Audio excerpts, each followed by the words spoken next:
him today. He believed in branch government. So like, I made the bus like democracy, and it like relies on the 3 different branches. And so there's 4 tires. I just made the back to like the bicameral legislature. Nice. So I put him driving because it's his idea, and like the tire, like you need the wheels to keep the bus moving, and like I guess if the bus crashes, life, liberty, and property go down with it. And those are John Locke's ideas, but he believed that you needed the 3 branches of government to protect those. So that's kind of. Holy cow. That is good. Dang. Oh. If we were doing these little postcards, you get one just because that was awesome. Oh, that was awesome. I love how she said if it crashes, good job. They're all flying about, right? Yeah, he can't wreck the bus of democracy. That's awesome. Good job, Sarah. That was really good. That was really good. Dang. Z's like, how am I supposed to compare to that? No, good job, Sarah. That was good. We're going to talk about Montesquieu today and the separation of government, okay, separation of powers and how that has to be, in a way, balanced, right? Thanks, buddy. Yeah, thank you. Okay, Z, do you have yours done? No. Buddy, come on. Jeez. Yeah. The No Completions Club. You had a weekend. Come on, guys. Tiffany, you have yours finished? No? Oh. Joey, what about you, buddy? I did mine. What's that? I did mine on paper. Oh, you did it on paper. Okay. How about I check that at the end of class here? Does that work? Okay. Lydia? You have it done? Yeah. Nice. I think they can see it. I don't know. It'll be tough, but I think they got it. So I did mine on John Locke and like his social contract, basically saying that the government agrees to protect the people, and then the people will agree to obey the laws. But if the government like puts the people in harm's way or anyway, then the people can overthrow the government. Okay, that's really cool. So they're holding hands. Yeah. They're getting through it together. So it's to the consent of the people, right? So government can only rule. It's a limited government to the consent of the people, what the people think and desire, and what they want government to be like in their lives. Then, it's, like I said, the consent of the people. All right, good. So government could be involved in some areas, in some cases, right? Maybe through time of crisis, like a depression or a war, then government can be more involved for the people. But in a time of, let's say, peacetime, okay, maybe the government can just kind of stay out of the people's lives as needed. All right, yeah, good job. I like that. Holding hands, really cool. And you have yours done. Oh my gosh, you guys. Alex? Okay.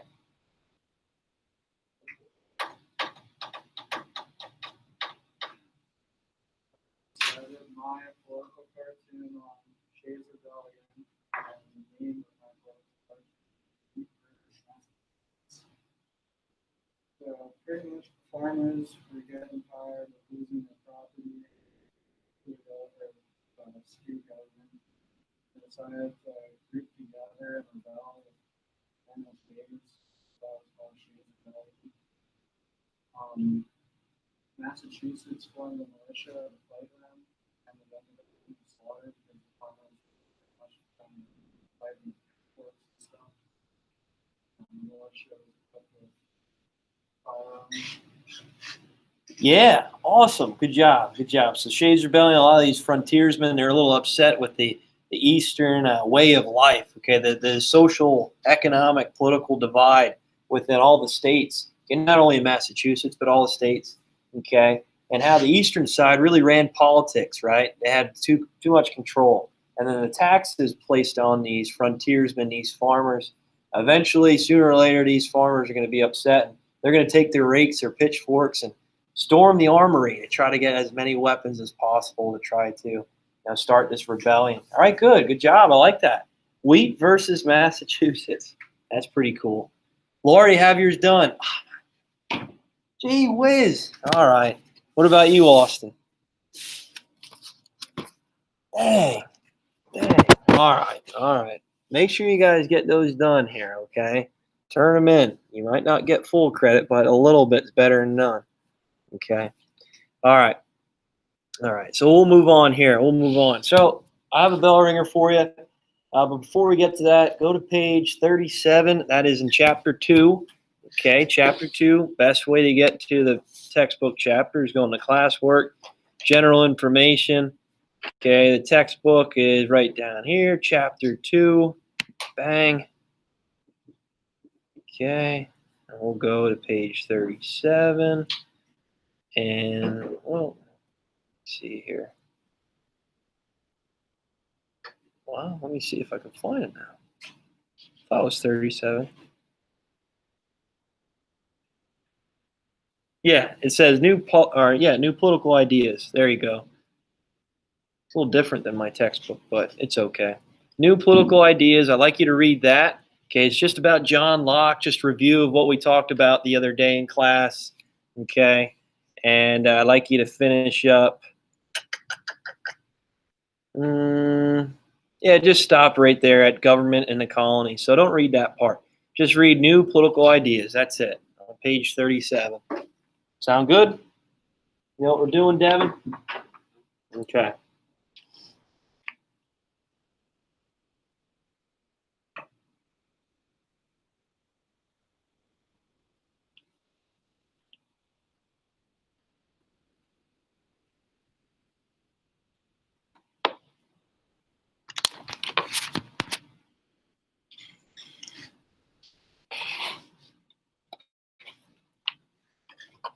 I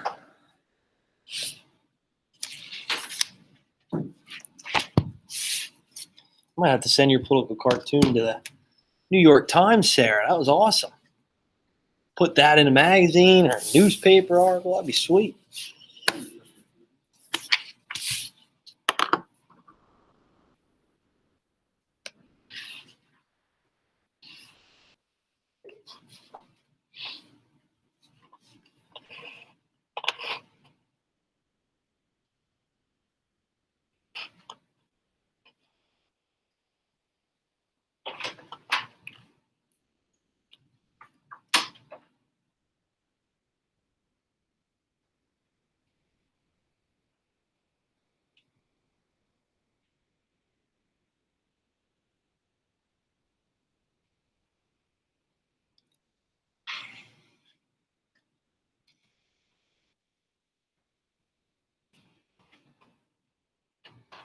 All right, so when you're finished with that, the bell ringer for today, you can put that down in your worksheet. Describe the thoughts of Thomas Hobbes and John Locke. How do they differ? What are their stances on government? There you go. That's the bell ringer for today.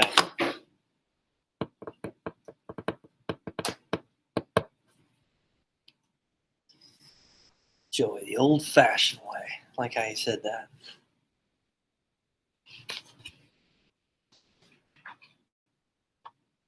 I was waiting to see a college football shirt, man. Those are my favorite. You're going to have to get a Miami one. They're looking good. Hurricanes, man.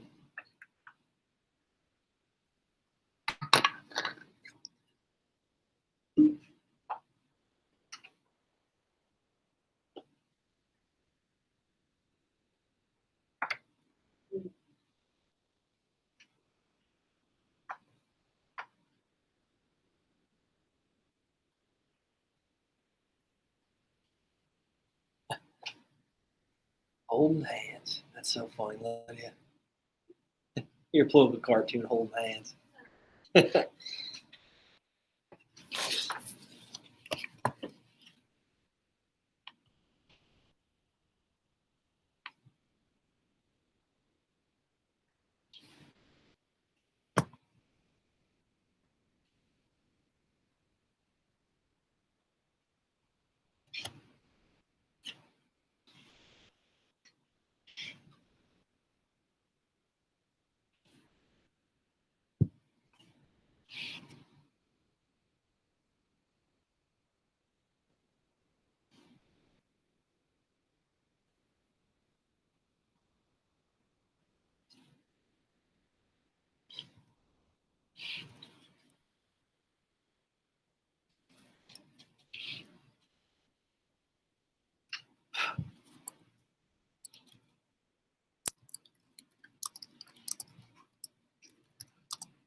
All right, just put those grades in for the political cartoon, so they're good to go. All right, so let's go over this. Describe the thoughts of Thomas Hobbes and John Locke. How do they differ? What are their stances on government? So Thomas Hobbes, what was his belief? What was his, his 2 cents on government? Alex, do you remember? I didn't finish this. You didn't finish it yet? I'm sorry about that. Go ahead, Austin. I believe people need a government to impose order. Okay, yeah, good job. So people that were born naturally greedy and selfish, right? So he thought that people were actually born this way and to a point where they needed government to keep them in line, right? And they needed government to try to make sure that society was whole. So what did he believe was the best form of government? Z, go ahead. Monarchy. Yeah, what kind? Absolute. Yeah, an absolute monarchy, right? He thought that government needed to be this authoritative figure, that government needed to be in the lives of the people to a point where it would try to rid these tendencies, these characteristics that he believed people were naturally born with. And that was greed, selfishness. Selfish. I can't even say it right. Shellfish, right? Yeah, that people were just born corrupt and bad. Okay, they needed government to be, keep people in line. All right, good. What about John Locke? John Locke. So you go ahead. You believe that all people's rights should be protected by the government? All right, yeah, good job. So in a form of social contract, right? Even Hobbes said the same thing with a social contract, but this was more along the lines of providing really the purposes, functions of government. Okay, but how does government have to be ran? Like how does the people have a say more within government's way of ruling? In John Locke's stance on government, his Enlightenment thoughts. What did he believe? What do you think, Sarah? He believed that the government was obligated to protect people's life, liberty, and property. If the government failed to do so, the people would fight the government. Yeah, good job. Good job. So those 3 fundamental aspects that he thought government needs to provide for the people, he says is human rights, right? Natural rights, okay? And it's life, liberty, and property, okay? Life, liberty, and property. And if government, for some reason, doesn't provide that for the people or might act corrupt in ways, that it's to the consent of the people that they have the ability to overthrow that government and get rid of them, right? Okay, so the power actually the power actually kind of is in the hands of the people. All right, it's in the hands of the people. They rule. Well, government rules by the consent of the people, and his idea of government. Right, and he thought, you know what, Thomas Hobbes, that people aren't born corrupt or selfish. That they need to have the ability to, have government involve either more in their lives or less in their lives, but it's by the consent of the people. And the 3 aspects that you really need to know is life, liberty, and property. Remember last time when I put up on the board, I drew like a lock around those things. You get it? John Locke. He's locking in those human rights. Okay, those abilities that government needs to provide for the people in that social contract. Life, liberty, and property. You guys good with that? Yeah? Okay, cool. All right, 2 vocab terms today. Or do I have 3? Let me check.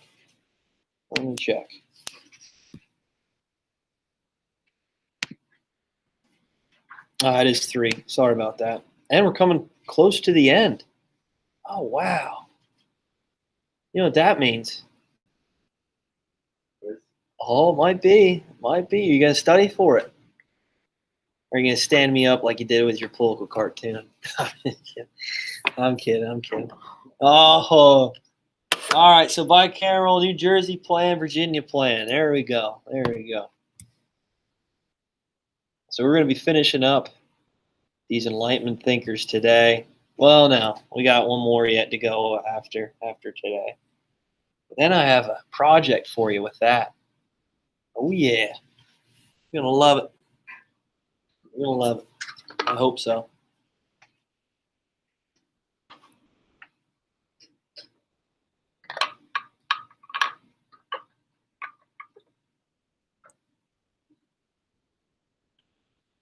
I think this is a sign too. I found this out on the sidewalk when we did the fire drill.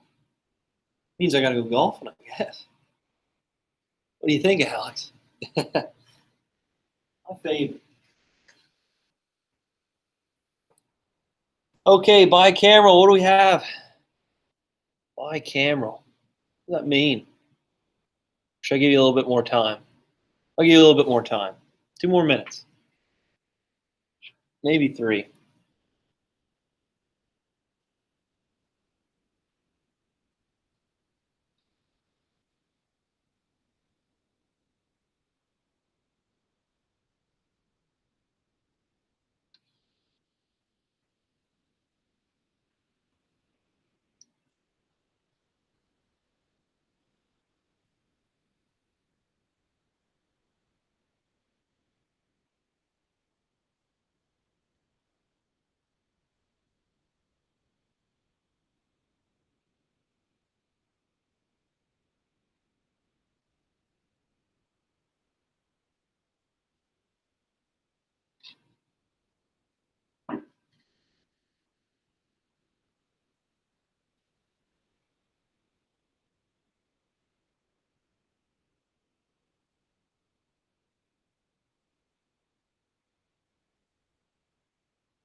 Okay, bicameral. What is it, Lydia? Go ahead.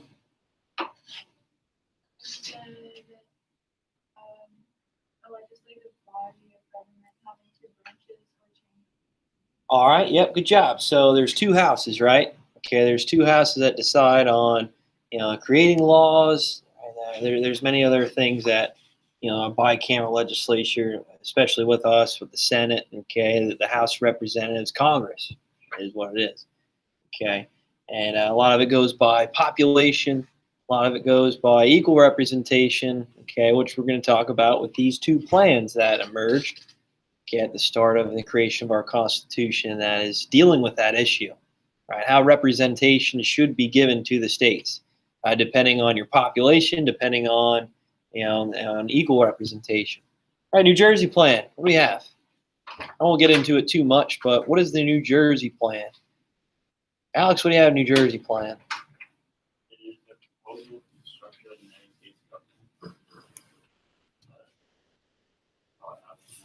Okay. Okay. It's based off of equal representation. Okay. Yep. So equal representation. At the time, New Jersey, smaller state. Okay. They said, listen, we need to have equal representation. We're still a state. Okay. We need to have this equal representation. Everybody does here in the United States. Okay.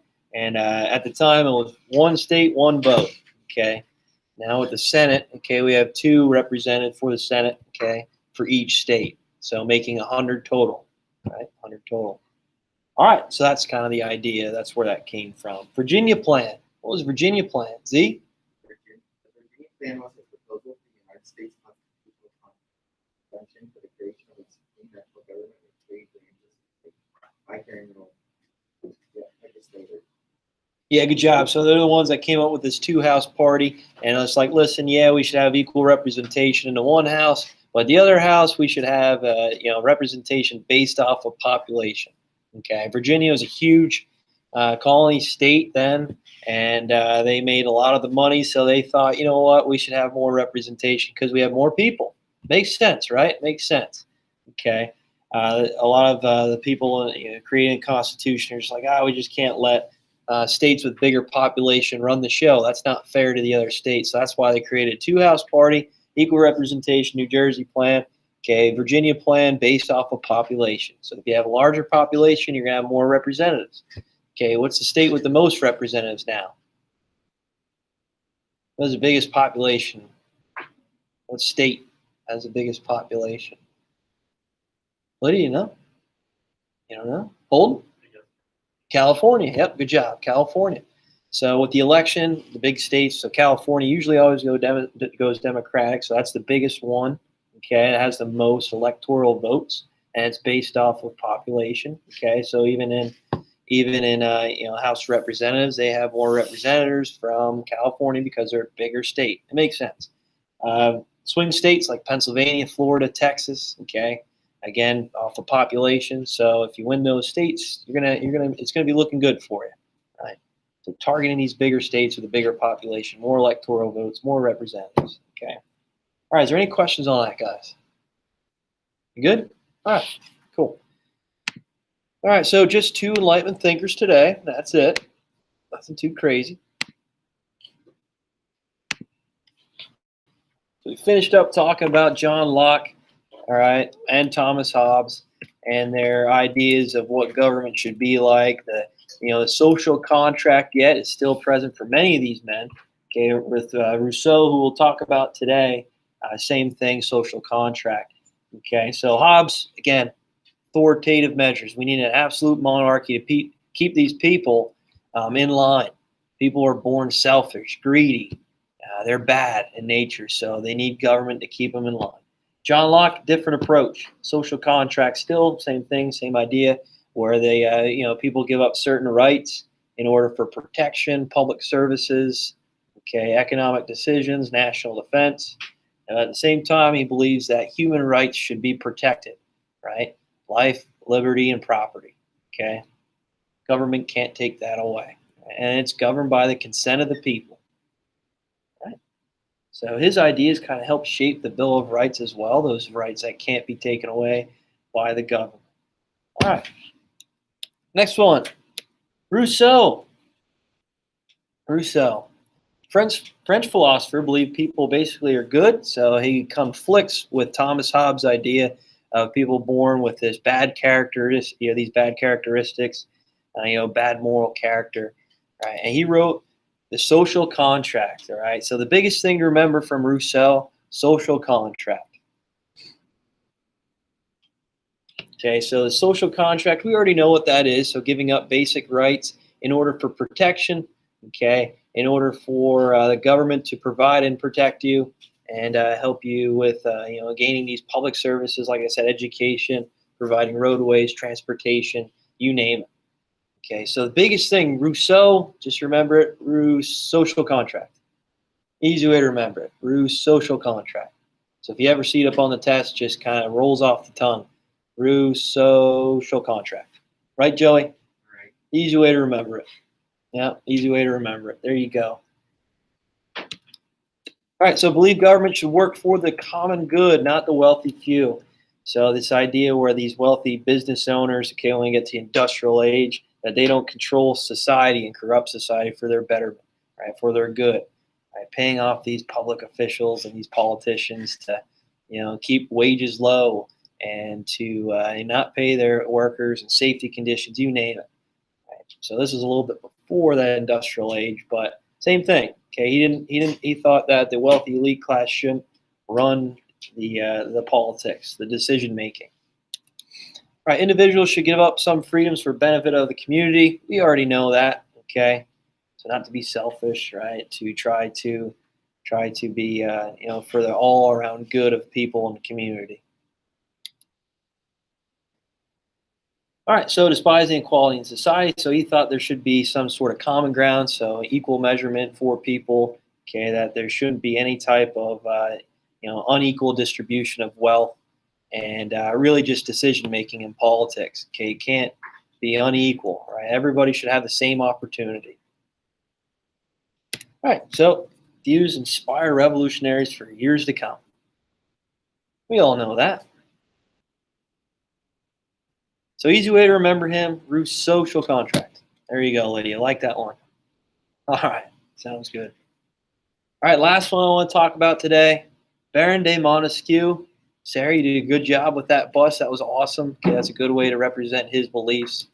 And Montesquieu, the biggest thing he offered is separation of powers. Okay, so he thought obviously these absolute monarchs shouldn't be able to hold all the power in government, that they can't be the decision maker, that they can't be the ones that solve issues, civil issues throughout the country. All right, and that but they shouldn't be the only ones to enforce the power as well. So this should be all balanced. Okay, that this separation of powers, right? This is almost like a checks and balance in a way. They're not one form of government having all the power. There you go. So best form of government, divided power among branches of government. Kept individual or group from abusing power. Obviously, we know that. So if they're separated, that means they have their own power that is, okay, that is not the same as another branch of government. Okay, they all keep each other in line. Right? They're not, one branch isn't more powerful than the other. Okay, the executive, the executive can't be stronger than the legislative branch or the judicial branch. That it's all equal. Okay. Famous work, The Spirit of Laws. I'm sure you remember that one.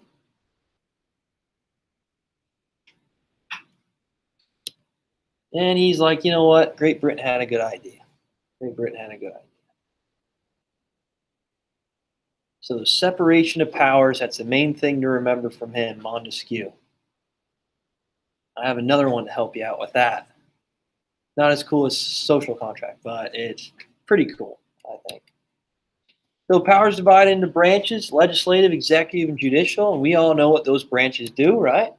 So Parliament made laws, King carried out laws, and courts interpreted the laws. Hey, very similar to what we have with the legislative branch, creation of the laws, executive enforcing the laws, and judicial is trying to interpret the law. Okay? Separation of powers allowed each branch to check against power of others. So checks and balances. Okay?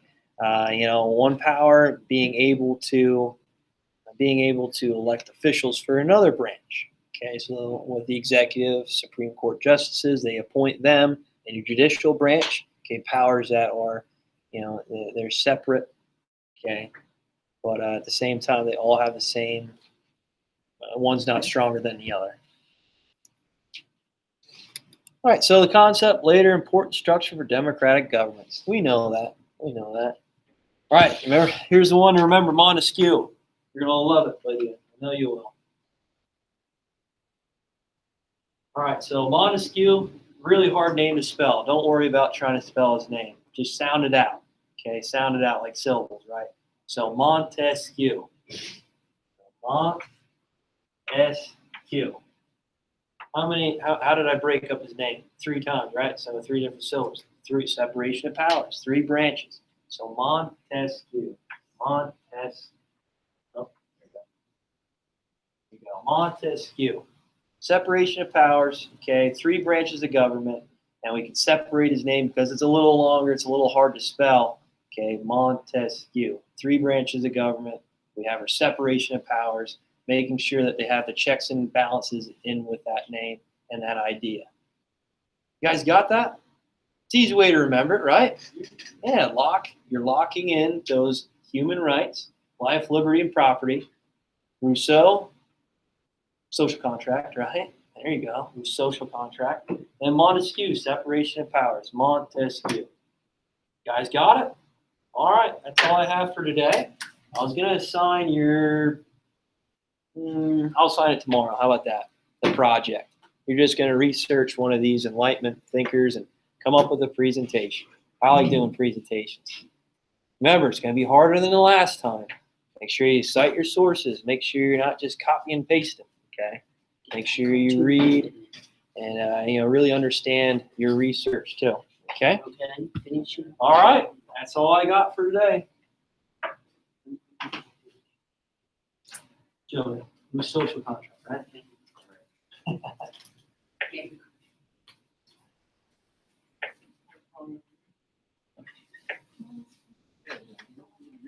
Oh, did you get it?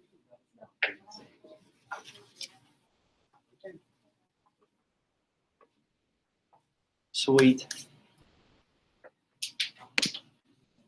Current events, we got Holden and Lydia. Okay. Hannah will have to come back to you then for the next Friday. Yeah, let me check it out here now.